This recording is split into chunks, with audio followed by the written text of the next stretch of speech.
Welcome! In this video, you'll learn how to set the left swipe action in the Gmail app to snooze your emails, a simple update that can make managing your inbox smoother and more efficient. Let's get started. First, open the Gmail app on your phone. Make sure you're signed into the account where you want to adjust your settings. Once you're in, look toward the top left corner of your screen. You'll see the menu icon, 3 horizontal lines stacked on top of each other. Go ahead and tap on that. A side panel will slide open, showing different options. Scroll down until you see Settings and tap on it. If you have multiple accounts, choose the one you want to change. Next, you'll see General Settings. Tap on that to open a new menu filled with customization options for your Gmail experience. Now, find and tap on Email Swipe Actions. This is where you can decide what happens when you swipe left or right on an email in your inbox. Here, you'll see 2 options, one for right swipe and one for left swipe.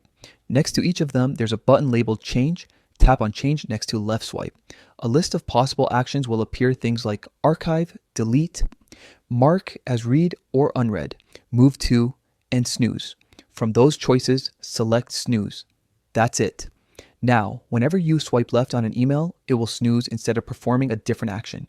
This means Gmail will temporarily remove that message from your inbox and bring it back at a later time, one that you choose. This feature is perfect for keeping your inbox organized and ensuring you don't lose track of important messages you want to handle later. And that's how simple it is to set your left swipe to snooze emails in Gmail. Give it a try and take control of your inbox with just one smooth swipe.